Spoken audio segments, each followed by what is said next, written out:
2025 সালের সেপ্টেম্বরের শুরুতেই রাশিয়া ইউক্রেন যুদ্ধ ভয়াবহ নতুন মাত্রা পেয়েছে। যুদ্ধের প্রায় 3.5 বছর পার হতে চলেছে, কিন্তু যুদ্ধ শেষ হওয়ার কোনো নামেই নেই, বরং আক্রমণ ও পাল্টা আক্রমণের তীব্রতা বেড়েই চলছে। রাশিয়ার প্রতিরক্ষা মন্ত্রণালয় ঘোষণা দিয়েছে তাদের সেনারা উত্তর ও দক্ষিণ ফ্রন্টে একের পর এক সফল হামলা চালাচ্ছে। তাদের দাবি অনুযায়ী এইসব আক্রমণে শত শত ইউক্রেনীয় সেনা হতাহত হয়েছে। মস্কোর ভাষ্যমতে যুদ্ধ শুরুর পর থেকে কয়েক হাজার ট্যাঙ্ক, বিমান ও যুদ্ধযান ধ্বংস করেছে তারা। রাশিয়ার আরও দাবি, তারা আমেরিকার তৈরি Patriot air defence system, হিমার্স launcher এবং শত শত ড্রোন ভূপাতিত করেছে। অন্যদিকে ইউক্রেনীয় সেনারা বলছে তারা রাশিয়ার হামলার বড় একটি অংশ প্রতিহত করতে সক্ষম হয়েছে। কিন্তু রাশিয়ার ধারাবাহিক আক্রমণ ইউক্রেনের প্রতিরক্ষা ব্যবস্থাকে দুর্বল করে তুলেছে এবং সাধারণ মানুষের জীবনকে ক্রমশ অনিশ্চিত হয়ে পড়ছে।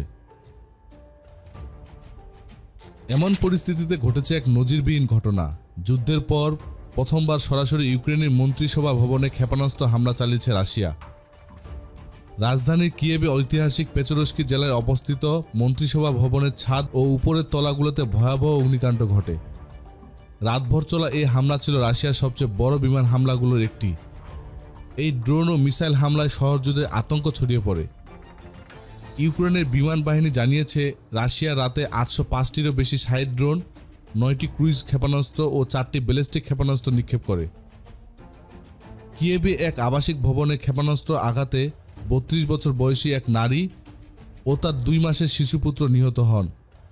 অন্তত 44 জন বেসামরিক নাগরিক আহত হন, যাদের মধ্যে একজন গর্ভবতী নারীও আছে।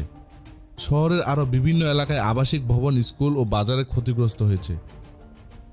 হামলা শুধু কিয়েভে সীমাবদ্ধ ছিল না, ওডেসা, কিভরিরিহ ও ক্রেমেনচুকেও ব্যাপক ক্ষয়ক্ষতি হয়েছে। ওডেসায় একাধিক অ্যাপার্টমেন্ট ব্লক ভেঙে পড়ে। ক্রেমেনচুকে বিস্ফোরণে বিদ্যুৎ সরবরাহ বিচ্ছিন্ন হয়ে যায় এবং ড্নিপ্রো নদীর উপর একটি সেতু ক্ষতিগ্রস্ত হয়। কিয়েভের সামরিক প্রশাসক বলেন, রাশিয়া ইচ্ছাকৃতভাবে বেসামরিক স্থাপনায় আঘাত করছে। এটি নিছক সামরিক অভিযান নয়, বরং ইউক্রেনীয় জনগণের মনোবল ভেঙে দেওয়ার কৌশল। এই হামলার পর ইউক্রেনের নেতৃত্ব আন্তর্জাতিক সম্প্রদায়ের কাছে শক্ত প্রতিক্রিয়া জানানোর আহ্বান জানিয়েছে। ডোনাল্ড ট্রাম্প বলেছেন, এই হামলা প্রমাণ করে রাশিয়া কূটনৈতিক সমাধান চায় না। তিনি আরও বলেন, তিনি রাশিয়ার উপর নিষেধাজ্ঞার দ্বিতীয় ধাপে যেতে প্রস্তুত। তিনি ভ্লাদিমির পুতিনের সঙ্গে গত মাসে আলাস্কা বৈঠকে করেছিলেন, তবে এখন পর্যন্ত কঠোর নিষেধাজ্ঞা আরোপ করেননি। ইউক্রেনের প্রেসিডেন্ট ভ্লাদিমির জেলেনস্কি বলেছেন, এখন কূটনীতি শুরু হওয়ার সময় হলেও এ ধরনের হত্যাযজ্ঞ হচ্ছে। এটা ইচ্ছাকৃত অপরাধ এবং যুদ্ধ দীর্ঘায়িত করার চেষ্টা। অন্যদিকে রাশিয়ার প্রতিরক্ষা মন্ত্রণালয় দাবি করেছে তারা সেদিনেই বিভিন্ন অঞ্চলে 69টি ইউক্রেনীয় ড্রোন প্রতিহত করেছে। ইউক্রেনও চুপ করে থাকেনি। তারা পাল্টা আক্রমণে রাশিয়ার মায়াস্কো অঞ্চলের একটি তেল পাইপলাইন লক্ষ্য করে বড় ধরনের ক্ষতি করেছে বলে দাবি করেন। এই হামলা রাশিয়ার জ্বালানি অবকাঠামোকে নড়বড় করে তুলেছে, যা ইউরোপে জ্বালানি সরবরাহের উপর প্রভাব ফেলতে পারে। রাশিয়ার প্রেসিডেন্ট ভ্লাদিমির পুতিন পশ্চিমাদের সতর্ক করে বলেছেন, শান্তি চুক্তির পরও যদি পশ্চিমা সেনারা ইউক্রেনে মোতায়েন করা হয়, তবে রাশিয়া তাদের টার্গেট করবে। তার মতে যুদ্ধ শুরুর অন্যতম কারণই ছিল ইউক্রেনকে নেটোতে টেনে নেওয়ার চেষ্টা, কিন্তু ইউক্রেনকে নতুন বার্তা দিয়েছেন তিনি। 3 সেপ্টেম্বর বেজিং সফরে পুতিন বলেন, যদি স্বাভাবিক জ্ঞান থাকে তবে আলোচনার মাধ্যমে এই যুদ্ধ বন্ধের সুযোগ রয়েছে, আর তা না হলে মস্কো বল প্রয়োগের মাধ্যমে এককভাবে এই যুদ্ধ বন্ধ করবে। চীনের সঙ্গে নতুন গ্যাস পাইপলাইন চুক্তি করার পর তিনি যুক্তরাষ্ট্রের ভূমিকা নিয়ে মন্তব্য করেন।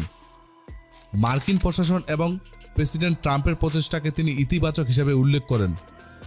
তবে তিনি সত্য পরিষ্কার করেছেন, ইউক্রেনকে নেটোর অন্তর্ভুক্ত করা যাবে না এবং রুশ ভাষাভাষী জনগণের বিরুদ্ধে বৈষম্য বন্ধ করতে হবে। তিনি আরও বলেন, জেলেনস্কি চাইলে মস্কোতে এসে আলোচনায় বসতে পারেন, তবে তার জন্য যথাযথ প্রস্তুত থাকতে হবে। অন্যদিকে ইউক্রেনের রাষ্ট্রপতি জেলেনস্কি এ ধরনের বৈঠকের প্রস্তাব প্রত্যাখ্যান করেছেন। তবে পশ্চিমা ঐক্যের ভেতরে ফাটল স্পষ্ট। ইউরোপের অনেক দেশ রাশিয়ার বিরুদ্ধে কঠোর অবস্থান নিলেও কয়েকটি দেশ জ্বালানি সংকট ও অর্থনৈতিক চাপে ক্লান্ত হয়ে পড়েছে। যুদ্ধ দীর্ঘায়িত হওয়ায় সাধারণ মানুষের মধ্যে অসন্তুষ্টি বাড়ছে। জ্বালানি মূল্যবৃদ্ধি, খাদ্য সংকট ও শরণার্থী প্রবাহ ইউরোপের অর্থনীতিকে বিপর্যয় করছে। রাশিয়া এই পরিস্থিতিকে কেবল কৌশল হিসেবে ব্যবহার করছে।